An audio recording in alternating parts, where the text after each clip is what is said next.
Aloha, everybody. This is Tiggy Maximus with Tiggy Maximus Talks, episode 174 on YouTube. On this episode, I'm going to be talking about some comedy shows, 4 shows exactly. Went to a lot of great shows last week. Last Tuesday, got to go to the Privateer. It's a show out in Oceanside, once again, and it's run by Heather Marie. She had a good lineup, just herself. I guess the opener was Jimmy Draxel, and headliner was Bryson Banks. First time seeing those two guys. Gotta say,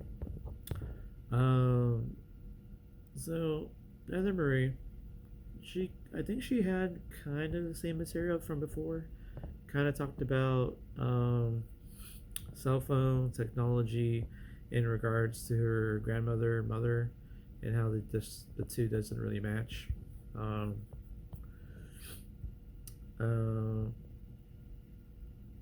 but I think she did all right. Crowd was starting to get warmed up, and Heather was perfect at warming up the crowd. I would say that she was I was at an 8.2 out of 10 for comedy to start off the show. I can't wait to try their pizza again. I want to try something called the Chemistry next time. Who knows? Maybe next Tuesday or the next Tuesday after that. Then we brought up Jimmy Draxel, tall guy. Got the goatee going on. Kind of has like a European crusader look to him.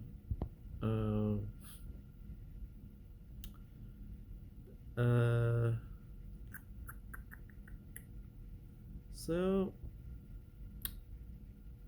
I got to see his entire set. I gotta say, Jimmy is kind of a dark comic. He had a lot of dark jokes, and the crowd, they knew what the joke was, but it's just like how outrageous and dark the jokes were getting, and people got it, but then like some were just in disbelief, talking about funerals, coffins, urns, cremation. But he made it funny. Uh, so it's kind of an interesting thing because usually it takes a lot of skill to be able to make dark comedy work and not do too excessive with it. But Jimmy, he got some mixed reviews. But it was funny stuff because for me, I instantly got what the jokes were, even though I knew how dark he was going to get. But that was an interesting one. But, overall, I would say he did well. Crowd reacted to almost everything he said, whether it's good or bad. But honestly, I would say Jimmy was probably 8.4 out of 10 for his comedy. Given the reaction, how well the jokes were. But overall, great guy to talk to. One audience member had said that it's nice to do dark comedy, but when you do too much of it, it can be really, really out there. Sometimes it can be very too much. But I think that maybe one person had to address it to Jimmy, but I can appreciate the dark comedy for what it is. I mean, remember that it's all jokes. So, but yeah, Heather Marie 8.2, Jimmy Draxel 8.4. Then we have our headliner Bryson Banks. First time seeing the guy. He's kind of a guy that I would think I would hang out with actually. He said that he was used to be in the military, but he got kicked out, discharged. He talked about his experiences, how he said that he kind of remembers how he got out.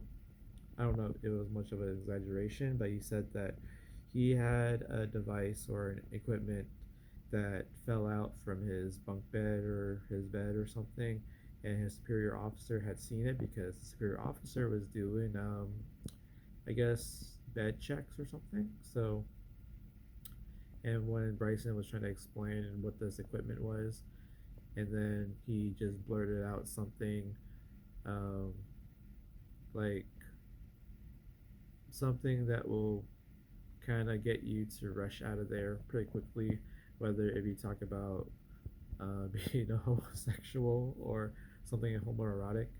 And apparently, when he explained it to his superior officer just happened to just run out of there without really doing much of a bed check.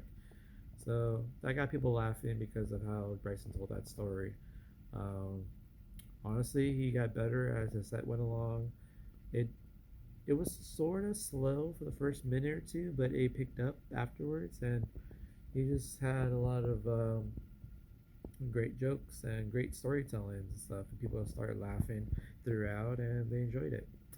I would say that Bryson Banks was a 8.9 out of 10. So I gotta say, the privateer has gotten really packed. I almost didn't get a seat, neither did my nephew. But luckily, Heather Marie was able to actually get me a couple seats for myself and my nephew. That was really nice of her to do. And she's really nice to my nephew, so I appreciate that. Um, Overall, great show. I can't wait to go back. I didn't go back yesterday. I had to do some stuff, but I can't wait to go back maybe next week or the week after. So I'll ask to see who's coming through the lineups and who's coming through the privateer in Oceanside. Check it out, guys, on Tuesday nights. Um, Next, I went to the Jazzy Wishbone, also in Oceanside. So I did two Oceanside. Yeah. I did two Oceanside visits for comedy shows in the same week. That's pretty rare for me, but it was well worth it. Kyle Dean was the one who runs the show at the Jazzy Wishbone. Um, it was fun. I got to try out some food at the Jazzy Wishbone. Got to try the chicken ranch quesadilla, and I also got to try the barbecue wings. Wings were pretty good. I would say it had a lot of meat on them. It wasn't over sauced or anything. It was the right balance of sauce. 8.75 for that. The quesadilla was pretty good. 8.7. Um, so Caldine went up first. There was some jazz music playing when you first come in through the front door, and then the comedy shows out in the back patio. And Caldine kind of started off talking about um, uh, talked about dating, talked about family, um,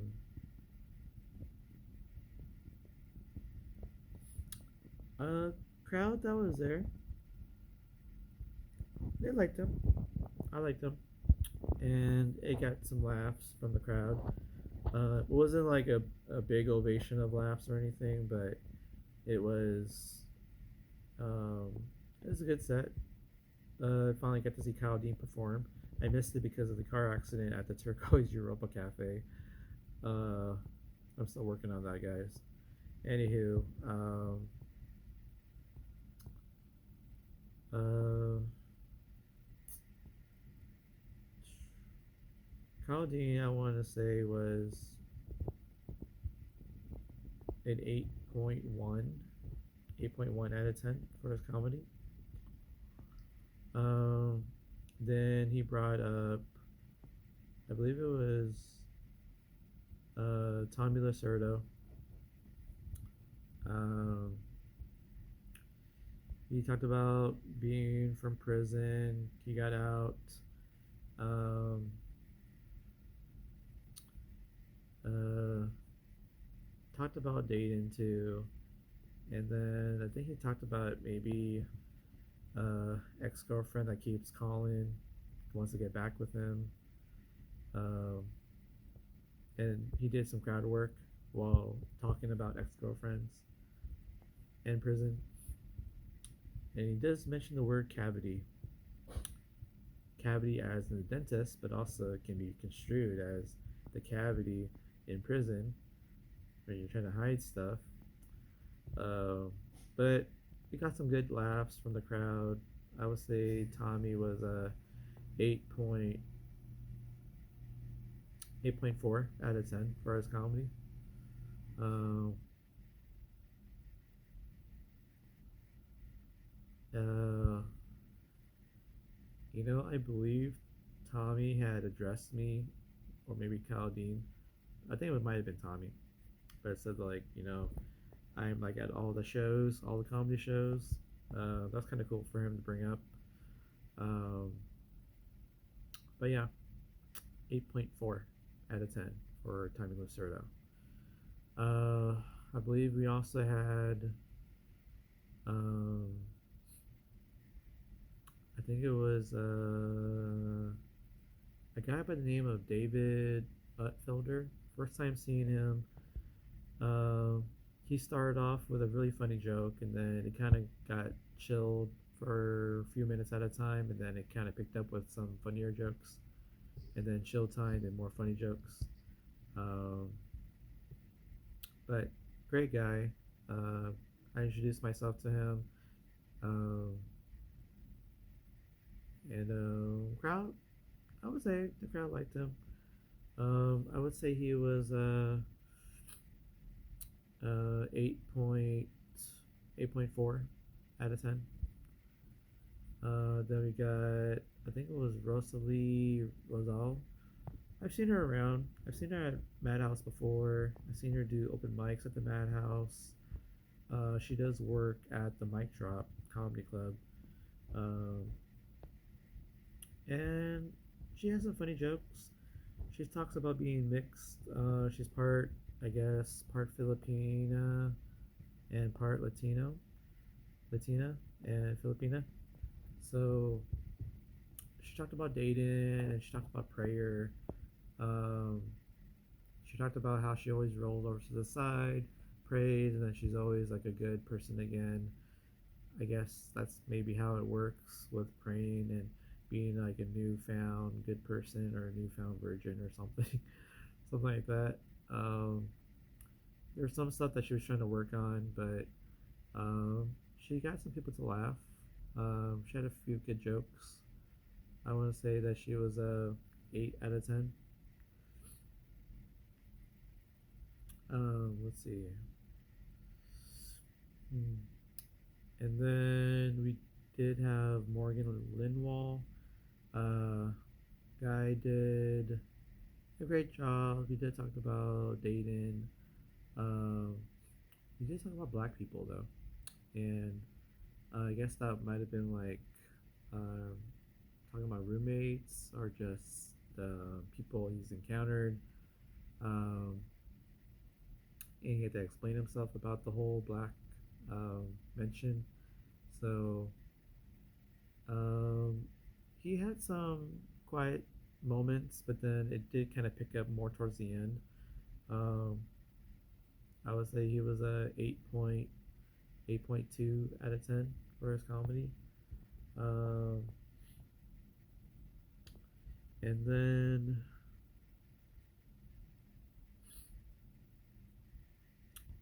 I believe we got our headliner, um, Birungi Birungi.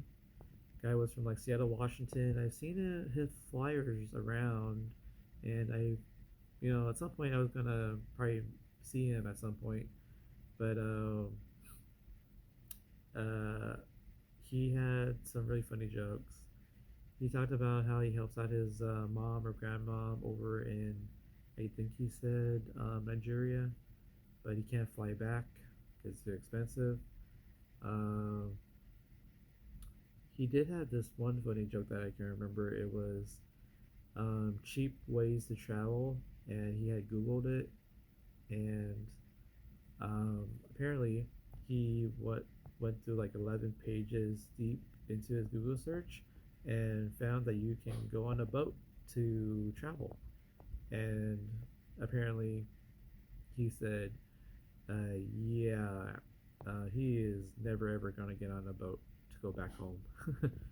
So he got a lot of great laughs. He was really funny. I would say he was an 8.6 out of 10. Great show. And the Jazzy Wishbone does have an open mic right afterwards, but the open mic was all right. Um, there were some people I recognized, Ben Mastracco, um, Tone Mac, Tony Mac, Pacey McMillan. Um, I did see um, Nate Robinson. Yeah, Nate Robinson Jr. Um, but it was kind of an interesting because I think that the moment Kyle D handed over hosting duties over to Christian, who ran the open mic, um, it was what you can kind of expect at an open mic. So I think so far the open mic that has been the best so far has probably been the Comedy Store, and then the mic drop. But after that, ACC is probably a good one too for half the time. Um, Also, sometimes you would say half the time is also pretty good over at the Comedy Store. But the mic drop, it's hard to tell because like most of the people in the crowd are usually comics, so it's kind of hard to gauge because comics perform in front of other comics can be a difficult thing and it's different gauge as opposed to audience versus comics. So, um, but overall, great food. Can't wait to go back to see who's on the lineup, see who's coming through the Jazzy Wishbone. So I recommend it to anybody. Um, I did go to the Turquoise Europa Cafe run by Ellice Lin. Um, that was an amazing show. It was like maybe the best show I've seen since I've started going to the Turquoise Europa Cafe when they had a show. So I'm glad that Ellis had a great show. I'm glad there was a great turnout. The crowd was really into the show. Ellis had started the show off. Talked about it's hard being an Asian. Um, talked about Asian stereotypes. Talked about being pulled over. Police officers would ask for her SAT scores. Got a few laughs on that. She just talked about walking her dog to dinner, and then she had to clarify that on a harness, and leash. So, um, so she got a few laughs for her set. Crowd was starting to get warmed up. Um, I would say that Ellis was probably eight, 8 out of 10 for a comedy. Um, then I remembered there was Cheryl Sunstein. She's very mellow during her sets, but she did get some few good laughs when she talked about old men and affairs, and that she was a part of it. And she can't really stop these old guys from hitting on her. Uh, Cheryl, I would say she was probably um, an 8 out of 10 as well.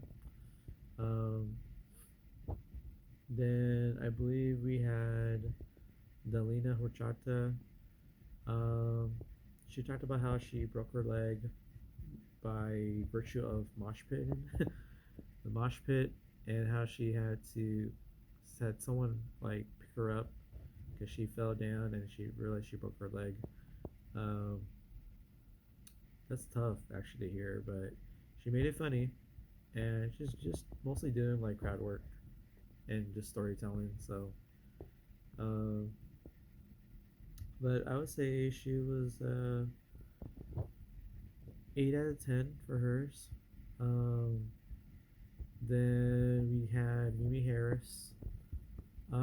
She talked about dicks, talked about dating, ex-boyfriend complaining that she doesn't listen. Um, but it was kind of mellow for most of her set, and then there were a few stuff that people did laugh at. Um, I think it was the DoorDash thing, um, making her pay, always late. Um,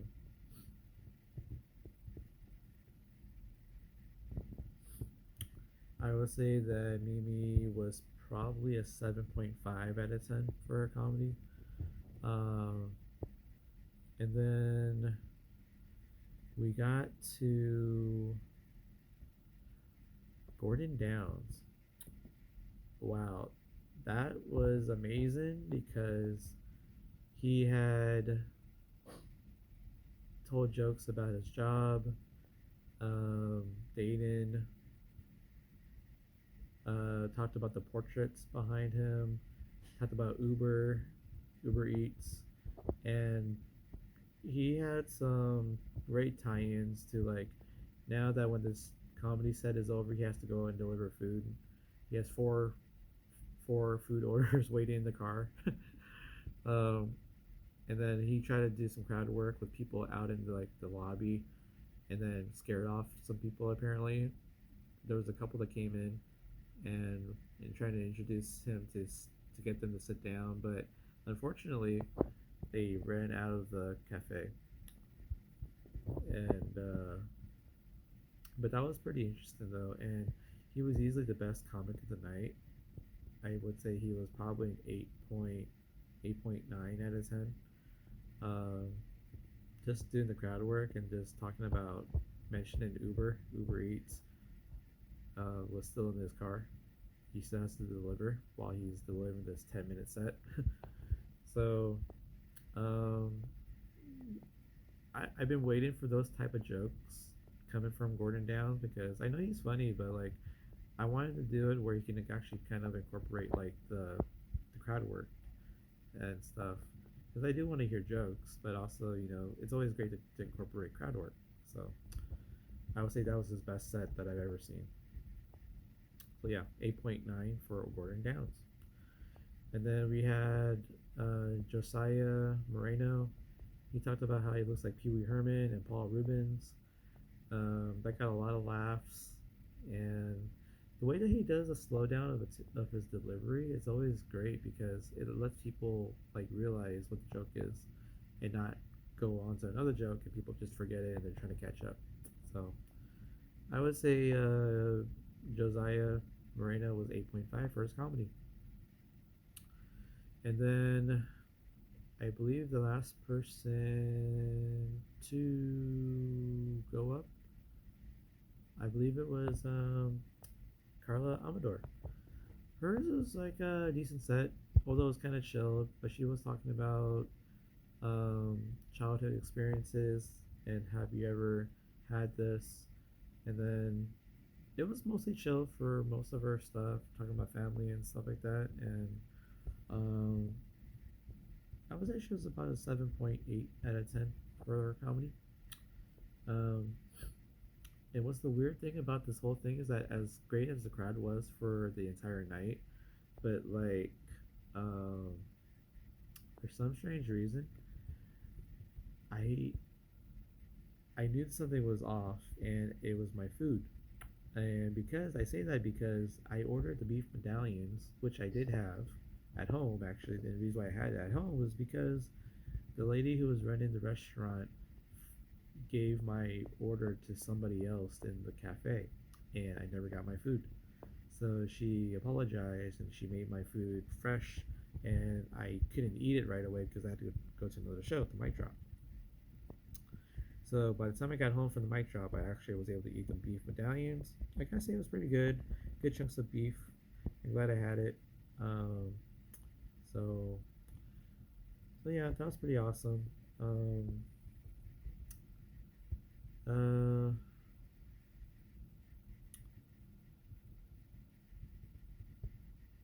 so yeah, um, so yeah, the she wasn't the owner, but she was a friend of the owners, and she apologized, and it's nice that they actually remade the food for me. So, um, the food was 8.4 out of 10. Good meat though, good beef. Uh,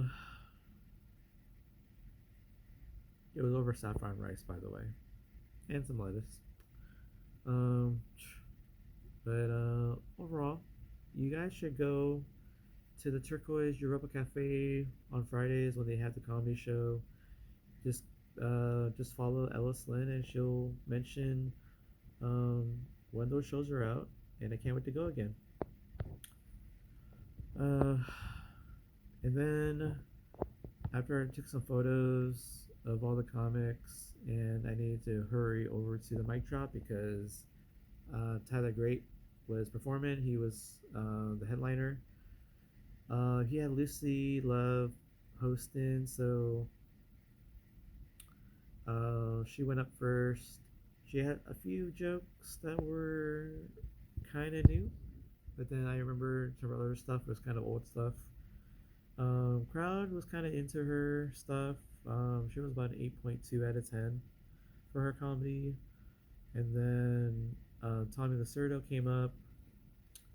He had a better crowd reaction to his jokes this time with this crowd at the mic drop than it was at the Jazzy Wishbone.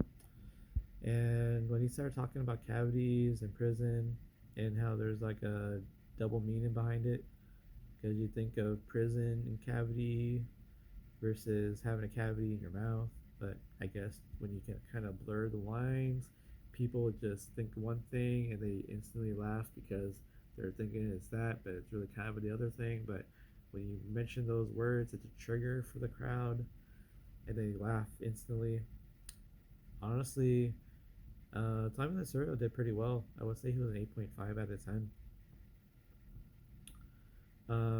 Next, we had Corey Ryan. He talked about his psychotic look. He kind of owned up to it. People were kind of into the set. There were some laughs. Uh, I would say he was a 8, 8, 8.3 out of 10. Um, and then we had Sabian Ware. Guy was pretty funny. Talked about some beautiful ladies in the crowd. Um, kind of part of his crowd work. Um, he was astounded by the fact that certain women were single. There were some pretty ladies in there. Um, and then overall, I would say that Sabian was a 8.4 out of 10 for his comedy. Then we have Mikey Perry. Mikey Perry did mostly crowd work. Uh, he got some good laughs with his crowd work, but I don't remember much about his jokes. Yeah, I don't think he did much of his jokes because he was trying to figure out the crowd. Um, so I would say Mikey was an 8.2 out of 10. And then we got Tyler Grate.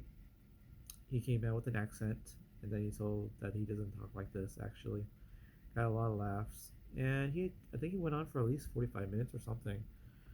Had a great jokes about dating and politics. Um, but I noticed towards the end of his set that he was kind of like figuring out some more stuff to talk about, but it turns out he actually went over the light. So, and then he's appreciative that everybody came out, and he could be headlining more shows down the road. So, I for myself, I enjoyed the set. It was really funny for the most part, but then I noticed that end part, something he could kind of work on if he needs to fill time up with like more jokes. But I liked him a lot, and I think he did pretty well. Tyler Great, I would say he was an 8.6 out of 10. So overall, great show. Can't wait to go to another show of his down the road and see everybody else on the lineup too. Well, guys, it comes to that time again. Um, Boom, Tiggy Maximus. Signing off. Bye, guys. Enjoy your weekend.